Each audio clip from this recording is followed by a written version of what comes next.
My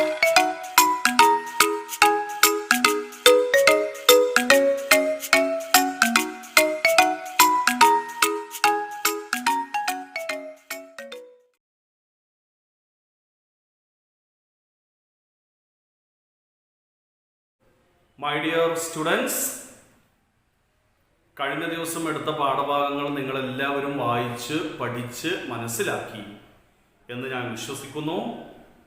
അപ്പോൾ കഴിഞ്ഞ ദിവസം നമ്മൾ ഡിസ്കസ് ചെയ്തത് ഫണ്ടമെന്റൽ റൈറ്റ്സിനെ കുറിച്ചായിരുന്നു അല്ലേ?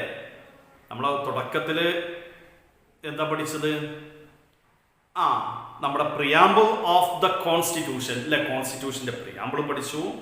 ആ പ്രിയാമ്പിളിൽ പറയുന്ന ലക്ഷ്യങ്ങൾ നിറവേറ്റുന്നതിന് വേണ്ടിയിട്ട് നമ്മുടെ കോൺസ്റ്റിറ്റ്യൂഷനിൽ ഉൾപ്പെടുത്തിയിട്ടുള്ള കാര്യങ്ങളാണ് fundamental rights, directive principles, fundamental duties എന്ന് പറഞ്ഞു.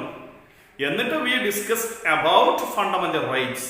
നമ്മൾ ഫണ്ടമെന്റൽ റൈറ്റ്സിനെ കുറിച്ച് പഠിച്ചു, അതിന്റെ ഇമ്പോർട്ടൻസ് പഠിച്ചു, ഏതൊക്കെയാണ് ഫണ്ടമെന്റൽ റൈറ്റ്സ് എന്ന് പഠിച്ചു.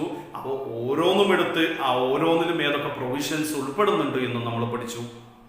So today we are going to discuss about directive principles. ഇന്ന് നമ്മൾ ഡിസ്കസ് ചെയ്യാൻ പോകുന്നത് ഡയറക്റ്റീവ് പ്രിൻസിപ്പിൾസിനെ കുറിച്ചാണ്. ഡയറക്റ്റീവ് പ്രിൻസിപ്പിൾസ് നമ്മുടെ കോൺസ്റ്റിറ്റ്യൂഷനിലെ പാർട്ട് 4-ൽ ആണ് ഉൾപ്പെടുത്തിയിട്ടുള്ള, part 4-ൽ.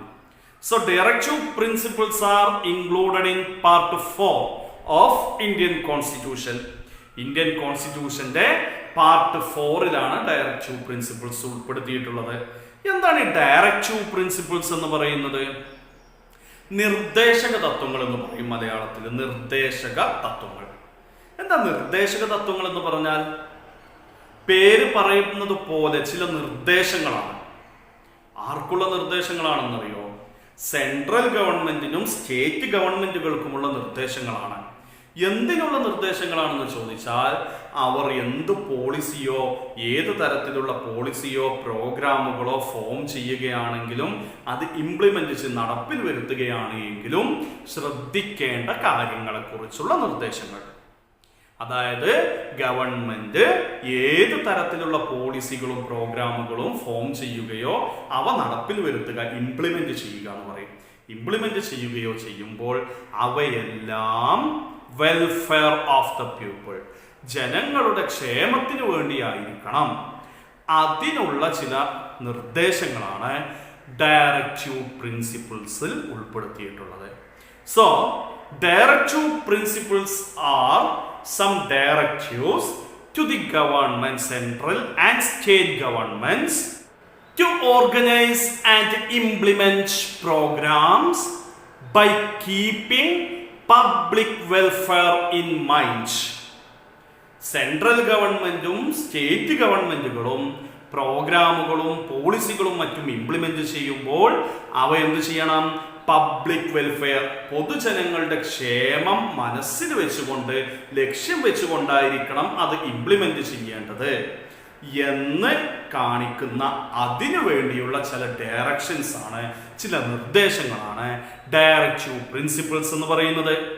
These directive principles are included in part 4 of the constitution. ഈ ഡയറക്റ്റീവ് പ്രിൻസിപ്പിൾസ് ഏത് പാർട്ടിലാണ് ഉൾപ്പെടുത്തിയിട്ടുള്ളത്? Part 4 of Indian constitution. നമ്മുടെ കോൺസ്റ്റിറ്റ്യൂഷന്റെ പാർട്ട് 4-ലാണ് ഉൾപ്പെടുത്തിയിട്ടുള്ളത്. Directive principles are directives to the state which are to be considered while formulating policies and implementing plans. പോളിസികൾ formulate ചെയ്യുമ്പോഴും പ്ലാനുകൾ ഇംപ്ലിമെന്റ് ചെയ്യുമ്പോഴും ശ്രദ്ധിക്കേണ്ട കാര്യങ്ങളെക്കുറിച്ച് സ്റ്റേറ്റ്, രാഷ്ട്രത്തിനോടുള്ള ഡയറക്ഷൻസ്, നിർദ്ദേശങ്ങളെയാണെന്ന് പറയുന്നത് ഡയറക്റ്റീവ് പ്രിൻസിപ്പിൾസ് എന്ന് പറയുന്നത്. നമ്മുടെ ഫണ്ടമെന്റൽ റൈറ്റ്സിനെ കുറിച്ച് നമ്മൾ പഠിച്ചു.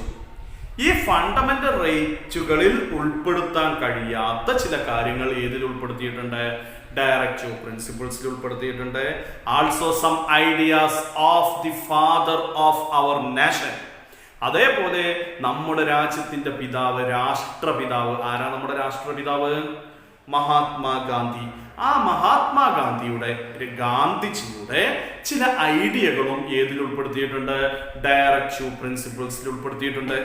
ഗാന്ധിജിയുടെ ഏതൊക്കെ ഐഡിയകളാണ് ഡയറക്റ്റീവ് പ്രിൻസിപ്പിൾസിൽ ഉൾപ്പെടുത്തിയിട്ടുള്ളത് എന്ന് ചോദിച്ചാൽ, ഫസ്റ്റ് വൺ, ഓർഗനൈസിങ് ഗ്രാമപഞ്ചായത്ത്. ഗ്രാമപഞ്ചായത്തുകൾ എന്ത് ചെയ്യുക? ഓർഗനൈസ് ചെയ്യുക. Promotion of cottage industries. Cottage industry എന്ന് പറഞ്ഞാൽ കുടിൽ വ്യവസായങ്ങൾ. കുടിൽ വ്യവസായങ്ങൾ പ്രൊമോട്ട് ചെയ്യുക. Prohibition of intoxicant substances. ലഹരി പദാർത്ഥങ്ങളെ നിരോധിക്കുക. ഇത്രയും കാര്യങ്ങൾ ഗാന്ധിജിയുടെ ഐഡിയകളാണ്. ഗാന്ധിജിയുടെ ഈ ഐഡിയകൾ എന്ത് ചെയ്തിട്ടുണ്ട്? ഡയറക്റ്റീവ് പ്രിൻസിപ്പിൾസിൽ ഉൾപ്പെടുത്തിയിട്ടുണ്ട്. മാത്രമല്ല, ഡയറക്റ്റീവ് പ്രിൻസിപ്പിൾസ് എന്ന് പറയുന്നതും ഫണ്ടമെന്റൽ റൈറ്റ്സ് എന്ന് പറയുന്നതും നല്ല ബന്ധമുണ്ട്. ഡയറക്റ്റീവ് പ്രിൻസിപ്പിൾസിലൂടെ നമുക്കെന്ത് ചെയ്യാം? ഫണ്ടമെന്റൽ റൈറ്റിനെ അതിന്റെ ഫുൾ സെൻസോടു കൂടി നടപ്പിൽ വരുത്താം എന്നാണ് പറയുന്നത്. Directive principles are to be implemented for the realization of fundamental rights in its full sense എന്നാണ് പറയുന്നത്. അപ്പൊ എന്താണ് ഡയറക്റ്റീവ് പ്രിൻസിപ്പിൾസ് എന്ന് പറഞ്ഞു? ചില ഡയറക്ഷൻസ് ആണ്, ഗവൺമെന്റിനുള്ള ഡയറക്ഷൻസ്, പോളിസികളും പ്ലാനുകളും ഒക്കെ ഇംപ്ലിമെന്റ് ചെയ്യുമ്പോൾ ശ്രദ്ധിക്കേണ്ട കാര്യങ്ങളെ കുറിച്ചുള്ളത് പാർട്ട് 4 ഉൾപ്പെടുത്തിയിട്ടുള്ളത്. ഗാന്ധിജിയുടെ ചില ഐഡിയകൾ എന്തുണ്ട്? ഡയറക്റ്റീവ് പ്രിൻസിപ്പിൾസിൽ ഉൾപ്പെടുത്തിയിട്ടുണ്ട്. ഡയറക്റ്റീവ് പ്രിൻസിപ്പിൾസും ഫണ്ടമെന്റൽ റൈറ്റും തമ്മിലുള്ള റിലേഷൻ എന്താണ് എന്നും പഠിച്ചു. സോ ഇത്രയാണ് നമ്മൾ ഡയറക്റ്റീവ് പ്രിൻസിപ്പിൾസിനെ കുറിച്ച് പഠിക്കേണ്ടത്. ഇനി നെക്സ്റ്റ് നമ്മൾ പഠിക്കേണ്ടതാണ് ഫണ്ടമെന്റൽ ഡ്യൂട്ടീസ്. നമ്മൾ ഫണ്ടമെന്റൽ റൈറ്റിനെ കുറിച്ച് പഠിച്ചു, ഡയറക്റ്റീവ് പ്രിൻസിപ്പിൾസിനെ കുറിച്ച് പഠിച്ചു. So next we are going to discuss about fundamental duties. നമ്മുടെ രാഷ്ട്രം നമുക്ക് ഒരുപാട് റൈറ്റുകൾ, ഒരുപാട് അവകാശങ്ങൾ. എന്താ അവകാശം എന്ന് പറഞ്ഞാൽ നമുക്ക് ഇങ്ങോട്ട് കിട്ടേണ്ട കാര്യങ്ങളെയാണ് നമ്മൾ അവകാശങ്ങൾ എന്ന് പറയാം. അപ്പോൾ ഒരുപാട് അവകാശങ്ങൾ നമ്മുടെ രാഷ്ട്രം നമുക്ക് ഇങ്ങോട്ട് നൽകുന്നുണ്ട്. അപ്പോൾ നമ്മൾ സ്വാഭാവികമായിട്ടും എന്ത് ചെയ്യണം? നമ്മുടെ രാജ്യത്തിനോട് അങ്ങോട്ട് ചില കാര്യങ്ങൾ, ചില കർത്തവ്യങ്ങൾ, ചില കടമകൾ ചെയ്യേണ്ടതുണ്ട്. അങ്ങനെ നമ്മൾ നമ്മുടെ രാജ്യത്തിന് ചെയ്തു കൊടുക്കുന്ന അത്തരം കർത്തവ്യങ്ങളെയാണ്, കടമകളെയാണ് ഫണ്ടമെന്റൽ ഡ്യൂട്ടീസ് എന്ന് പറയുന്നത്. സോ ആ ലെസണിന്റെ തുടക്കത്തിൽ നിങ്ങൾക്കൊരു ചെക്ക് ലിസ്റ്റ് കാണാം.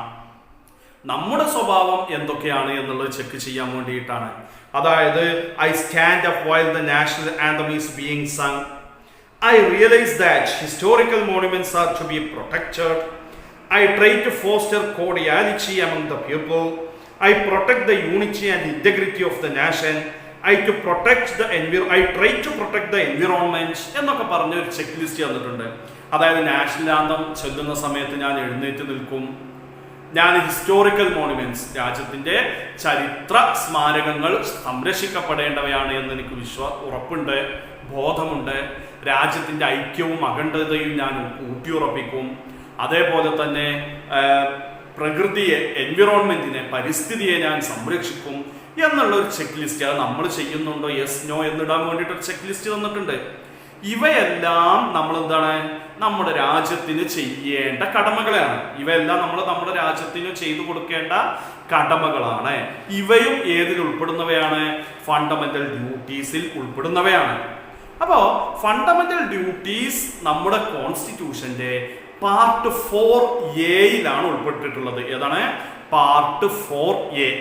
Fundamental duties are included in part 4A of our constitution. നമ്മുടെ കോൺസ്റ്റിറ്റ്യൂഷന്റെ പാർട്ട് 4A ഫണ്ടമെന്റൽ ഡ്യൂട്ടീസ് ഉൾപ്പെട്ടിട്ടുള്ളത്. ഇനി എന്താണ് ഫണ്ടമെന്റൽ ഡ്യൂട്ടീസ് എന്നുള്ളത്, അതിനൊരു ഡെഫിനിഷൻ നമുക്ക് നോക്കാം. ഫണ്ടമെന്റൽ ഡ്യൂട്ടീസ് എന്താണെന്ന് ചോദിച്ചാൽ, certain duties are to be performed by the citizens towards the state to protect the unity and the integrity of the nation.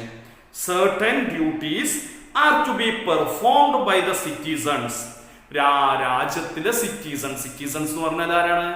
പൗരന്മാർ പെർഫോം ചെയ്യേണ്ട ചില ഡ്യൂട്ടികളെയാണ് ഫണ്ടമെന്റൽ ഡ്യൂട്ടീസ് എന്ന് പറയുന്നത്. ടുവാർഡ്സ് ദ സ്റ്റേറ്റ്, ആരോട് ചെയ്യേണ്ടതാണ്? രാഷ്ട്രത്തോട് ചെയ്യേണ്ട ഡ്യൂട്ടികളാണ്. എന്തിനുള്ളതാണ്? To protect the unity and integrity of nation. രാജ്യത്തിൻ്റെ യൂണിറ്റിയും ഇൻറ്റഗ്രിറ്റിയും പ്രൊട്ടക്റ്റ് ചെയ്യാൻ വേണ്ടിയിട്ട് ഓരോ പൗരനും രാജ്യത്തോട് ചെയ്തു കൊടുക്കേണ്ട ഡ്യൂട്ടികളെയാണ് ഫണ്ടമെന്റൽ ഡ്യൂട്ടീസ് എന്ന് പറയുന്നത്. These duties are called fundamental duties. ഈ ഡ്യൂട്ടികളെയാണ് എന്ത് പറയുന്നത്? ഫണ്ടമെന്റൽ ഡ്യൂട്ടീസ് എന്ന് പറയുന്നത്. സോ നമ്മളിപ്പോൾ എന്തൊക്കെ പഠിച്ചു? കോൺസ്റ്റിറ്റ്യൂഷന്റെ പ്രിയാമ്പിൾ നമ്മൾ ഡിസ്കസ് ചെയ്തു. ആ പ്രിയാമ്പിളിൽ പറയുന്ന ഗോൾസ് ഏതൊക്കെയാണെന്ന് പഠിച്ചു. ആ ലക്ഷ്യങ്ങളെ അറ്റൈൻ ചെയ്യാൻ വേണ്ടിയിട്ട്, നേടിയെടുക്കാൻ വേണ്ടിയിട്ട് ഈ കോൺസ്റ്റിറ്റ്യൂഷനിൽ ഉൾപ്പെടുത്തിയിട്ടുള്ള 3 കാര്യങ്ങളാണ് ഫണ്ടമെന്റൽ റൈറ്റ്സും ഡയറക്റ്റീവ് പ്രിൻസിപ്പിൾസും ഫണ്ടമെന്റൽ ഡ്യൂട്ടീസും എന്ന് പഠിച്ചു. അത് ഫണ്ടമെന്റൽ റൈറ്റ്സിനെ കുറിച്ച് നമ്മൾ കഴിഞ്ഞ ക്ലാസ്സുകളിൽ പഠിച്ചു. ഇന്ന് എന്തിനെ കുറിച്ച് മാത്രമാണ് പഠിച്ചത്? ഡയറക്റ്റീവ് പ്രിൻസിപ്പിൾസിനെയും ഫണ്ടമെന്റൽ ഡ്യൂട്ടീസിനെയും കുറിച്ച് ചെറിയ ഒരു ക്ലാസ് ആണ് ഇപ്പോൾ നമ്മൾ ഡിസ്കസ് ചെയ്തത്. ഇതോടുകൂടി ലെസൺ ഇവിടെ അവസാനിക്കുകയാണ്. നന്നായിട്ട് പഠിക്കുക, വായിക്കുക, നോട്ട് പ്രിപ്പയർ ചെയ്യുക.